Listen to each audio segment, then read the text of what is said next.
Hey guys, and welcome back to Brexit, Brexit England, a country where if you guys like the Caucasian community, right? When you're looking at like what's going on in Ukraine, and you're looking at these people, you're looking at those people and saying these people. They look exactly the same as me. They're on the telly. They look exactly the same as me, and they're walking away from trying to get away from a village or from their town that's just been bombed the hell out of, and they've got their carrier bags. Their children are walking along with them. The one might be pushing a pram, and they've got someone's carrying a cat, right? And someone's got a dog on a leash, and then or a lead, and then someone might have you see someone with a hamster in a little cage, and they're walking, and you see the children, they've got their little teddy bears and all these things. It makes you want to cry when you're looking at this, right? You look at it and say, wow, these things are just like, it's much the same for me. Right, when I see members of the black and brown community in these war zones, trying to get away from these war zones with their carrier bags, and they've got the amount of things on their head, they've got their children there, and they got their pets, right, and they're just carrying their worldly goods as anything they can carry, especially when you go to when you see like what black and brown people doing this, right? You're seeing them moving like big animals like cows and all these things. You're seeing them walking because these are their real possessions that they have, right? So when I see these things, I'm looking at wow, it's absolutely it's shocking. Oh, actually, the black and brown people in those situations are not shown on the telly. So I must have just seen all of this in my mind. But the Ukraine is all over the telly. I'm seeing that in my face all the time right now. But I should be seeing exactly the same pictures out of Palestine and out of Yemen. And also, welcome back to By Any Means Necessary. Thank you so much for all your messages you sent me, and a special thanks here to everybody who signed up to my channel. I feel so blessed with so much people that have signed up, so thank you so much for that. I'll go through all your messages, I'll answer as many as I can, but I will like all your messages for definite. So we have Kanye West, making a damn fool out of himself again. I'll tell you about this. In the black community, we have been, because you know already that we in the black community, how we all know each other. So we had a meeting in the black community a few weeks ago to discuss Kanye West, and we're thinking, well, we can swap him. Like we can, because I'm quite sure. I'm quite sure because he's. I mean, the man, he's a genius. Kanye West. That's the thing what you got to understand about him, right? In fact, Kanye West is. I'll give you a comparison. Kanye West is. He's like a smart motorway. Right? I'm sure if you work that comparison out, you'll understand exactly where I mean with that. Right? But so we said, well, what we're going to do with Kanye West is we're prepared to swap him with the Caucasian community, and maybe if you want to give us maybe Gary Lineker, but we would settle for David Beckham. So I just want you to think about it. So, because Kanye West, as I said, he's a genius, right? But he's been making a damn fool out of himself again by attacking Kim's new husband, or sorry, her new boyfriend, right, on Instagram. So he was kicked off of Instagram for 24 hours. And you think to yourself, Kanye, man, just get the fuck over it, right? The big backside girl has left your ass because you're a crazy motherfucking fool, right? Leave the motherfucking woman alone. Right, get over it. Stop stalking. Yeah, and then there is the fact that he, can't believe I'm going to say this now. Kanye West racially abused Trevor Noah. Everyone in the black community is like, eh? They're like, what? You're joking, man. See, because we wouldn't look at it as he's racially abused him. We'll probably call it something else, but we probably wouldn't use those terms. You know, I don't know. He put something. He put something on the internet about Trevor Noah, because Trevor Noah was speaking about, you know, this very same situation with him and Kim's new boyfriend. But so Kanye has been, like, you know, he's been losing his mind over the whole thing. So somehow he's managed to racially abuse Trevor Noah. And I think, well, come on, that's you know. That's not what we're in the black community. It's not really what we would call it. But we wouldn't call it that. We would call it something completely different. Just not. We wouldn't look at two black men and say, "Well, look at him. He's racially abusing him." I mean, that's just stupid. It's ridiculous. That's what that is, right? But you see, the thing is, yeah, this, you know, this has obviously moved. It's moved from, right, black Insta or black Twitter or black Facebook onto, you know, onto the much wider communities, Facebook, Twitter, or Insta. But, you know, we certainly wouldn't look at it as that anyway. Right, but you know, so look, we've got like P&O, right? Because, you know, obviously they sacked all their workers the other day, right? And you know what gave me a right old laugh was Natalie Elphick, right, turning up down there, right, in support of the workers. I was just like, I did laugh like that actually, because Natalie Elphick, yeah, voted, right, so people could be fired and rehired. I know these people have just been fired, but it's along the same lines, right? She voted, right, that these companies was allowed to do this, right? Because I can't remember what Labour MP it was, but put a private members bill in, right, to stop companies being able to fire all their workers and then rehire them. I know that these guys have just been fired, but it's along the same lines, right? So she voted along with every other Tory in this country, right? Voted, right, so that you in your job can be fired and rehired, or just fired in mass. Because you know what? Because the company's saying, well, you know what? We're losing too much money with this workforce. We need a cheaper workforce in. So we're going to get rid of all this lot, and we're going to change all their contracts, or we're just going to get rid of all this lot. Every single Tory in this country voted for that. They all did. All of them. Every one of them voted for it.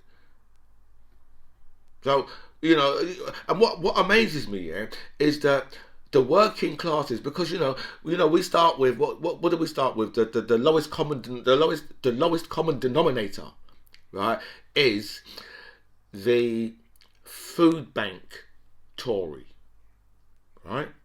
So we've got your benefit Tories, right, and then you've got your working class Tories, right? Let's just stay with that, because that's the low. We can't get no lower than that. And these are the people who you're voting for. People who will say to you, you know, actually, within your job, if you get fired and rehired, or just fired in mass, that's okay. That's fine. In your job, it's fine. Because, you know, you're voting for us, and we're leveling up. Because this is what these people really do think of you. Every last Tory in this country voted, right, so that companies like P&O can act in this way. And Natalie Elphick, right, with her cheeky self, right, her big flat backside, took herself down there on the picket line, right, to go and say how she's standing in unity with the workers. And the jobs and local jobs, and she was shouting it out. She was in the middle of them at one stage, in the middle of them, and she was and people was there, and they was like, and I think until a few people realised, hold on a minute, that's Nat Elphick, and that bitch voted so that companies like this could do this. And that's when she started getting challenged. And someone said, but you voted for fire and rehire. And so you voted. He said it about 4 times, right? Until some more people around him must have realised, hold on a minute. Oh, they might have Googled it. They might have, because you know already, information's right there at the time. So if it was fake information, then if they Googled it, they come, oh no, it's fake information. It's not true. So they probably Googled it and said, it's true. You voted for it. And then they started to chant, shame on you, right? Which had Natalie Elphicke turned on her heels faster than Dorothy. She with the red shoes. Like, to get the fuck out of there. And then even when she was at the side, right, she was still trying to say, oh, I'm here with the workers to stand with the workers because, and they was like, piss off, you cow. I thought it was quite funny. In fact, I thought it was hilarious. No, so look, it looks like that we might have a cost of living lockdown, because I was out Saturday. So today's Monday. It's Monday morning, right? So I was out Saturday night, right, in the car, and I thought, you know what? I needed a bit of fuel, so I thought I'll put in 10 litres. All right. I believe it was £1.79, something like that. All I know, is the pump read over £18 for 10 litres. I put it like that, because if you just tell people by the litre, right? Because most of us from the working classes, that's how we put fuel in our car. People might put in like a tenner, 20, 30, 40 quid. Right, because that's how things are for us. We, most of us can't go to the petrol station and just fill up our car one time. Most of us can't do that. I mean, I have to fill my work. I have to fill my work van all the time. Because it's pointless. It's pointless like driving that on on 20 quid's worth of fuel or whatever. So I have to fill that. I mean, but in my car, which I don't drive as much, I can regulate and say, well, you know what, I just need this much, and so I can regulate. But that's how that's what you'll find that working class people have to live in that way, because we haven't got the finances to be filling cars all the time like that. So this cost of living lockdown might involve people not being able to take their children to school, right? Or even get themselves into work, because it's just costing them far too much money to get to work or to get their children into school. The school run, I believe they call it. So it's just going to be far too expensive. But we've got I thought of this question this morning: who would you rather be taking you through a cost of living crisis, right? Jeremy Corbyn and Angela Rayner, or Boris Johnson and Rishi Sunak? I'll wait for your answer. Because let me tell you, right, Boris Johnson and Rishi Sunak, have always been in that 1%. Okay, they're in the 1% top wealth. Right, Rishi Sunak, that'll be the 1% in the world. Right, Boris Johnson, that will be 1% in this country. Right, Angela Rayner, right, has come from where we have. She was the girl from the estate who had a kid at 15 or 16. Okay, we know her. We know Angela Rayner. Right, and we can look at Angela Rayner and say, you know what? If she was in power, right, she would understand what a cost of living crisis is. She'd fully understand it. Right? Do you think that Boris Johnson and Rishi Sunak have any clue what a cost of living crisis is? Because let me tell you, right, if Rishi Sunak did, right, then we wouldn't know, right, that he's wearing a jacket that costs like £950, right? Or he's wearing a pair of flip flops. And by the way, he was wearing them with socks. And I don't care how much they cost, right? That is not on. You do not wear slides, flip flops, right? Or any type of beach footwear with socks. No socks, right? But you wouldn't know that he had flip flops that was like £100. That's £50 a foot. Right? Because you know what? Someone like that, yeah, who had if they had any common sense, right? All of his clothes would be repurposed. Right? And they would go out of their way to let you know, no, I don't go and spend hundreds and thousands of pounds on clothing. I go and use a charity shop. Because I'm more like you, even though I'm a billionaire. That would be the thing for someone in Rishi Sunak's position to do, right? So if you think that Rishi Sunak, right, will have any idea, because I mean these guys are talking about, oh yeah, we're going to knock off. Well, there's been talk about this, knocking off 5p a litre off of fuel. So I say, well, thank you very much, because I paid £1.79 a litre, right? So that puts me at £1.74. I mean, do you think that's going to make any benefits? No. But that's where these guys are. We've got David Cameron driving a lorry to Poland. You know something, right? This is just, it's kind of ridiculous. People like Boris Johnson, people like David Cameron, right, driving a truck, right, to Poland, right, after you was the Prime Minister, right, and you never done anything good when you was the Prime Minister, right? In fact, he wanted to send, didn't he want to send troops into Syria or whatever, they had to vote, and and all these things. Then you think to yourself, seriously, what is it with these people?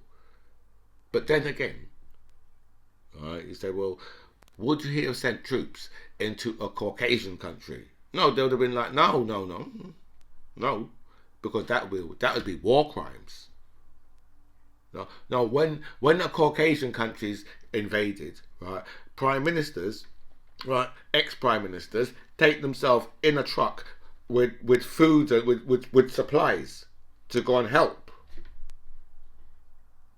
These people are so hypocritical. They're so racist and hypocritical, right? I don't understand, right, how they're not struck by lightning every single time there's a bit of lightning out there, because these people are such hypocrites. They're just so hypocritical. Such, I don't know, right? And did you know, right, that on the day, no, hold on, let me just get this right. On the night of the day, right, that Putin invaded the Ukraine, right, Boris Johnson was at one of those fancy dinners, right, with someone, right, who is a Putin donor, who donates to Putin all the time. So all the time, yeah, Boris Johnson is coming up with all these sanctions that they're going to be taking out against the oligarchs and all that, right? On the day Putin, he's sitting with one of the oligarchs. So you know something? You know what? I just say, I don't know. And then we've got the fact that Boris Johnson, a few days ago, yeah, has compared the war in Ukraine to Brexit. I knew that there was some way they was going to start blaming us bloody Ramonas. I knew it was going to be our fault. It has to be our fault. But I don't understand in what way you can compare the two. But I do know, right, that something, we Ramonas have to accept responsibility for the war in Ukraine.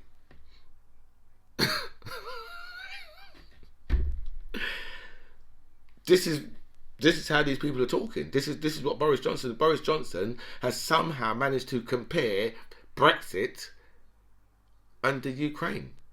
I mean, so, well, what kind of craziness is that? Right. I think deep down I don't know what he was doing. In fact, I'm not even going to try and explain what Boris Johnson was doing, right? Because the whole thing is just very stupid, right? I mean, even Donald Tusk has come out and said this is a bloody insult. Sorry, that was that was Donald Tusk from South London, right? But he's just come out and said this is disgusting. It's ridiculous, because it is. I mean, even just to mention, right, the war in Ukraine and Brexit in the same sentence, it just shows you the level of idiocy, right, that Boris Johnson takes the British public for. Right? Because, that's not only an insult, that's not only an insult, right, to Ramonas, it's also an insult to Brexiters. You guys have been insulted. Right, you Brexiters, you've been insulted. Because I know that you guys are pretty thick, right? And you don't realise when you're insulted, like I just done, but you didn't get it, right? Because you guys are pretty thick, right? So Boris Johnson has insulted you as well. This is to you as well, because you've got to look and say, well, how can Brexit and the Ukraine?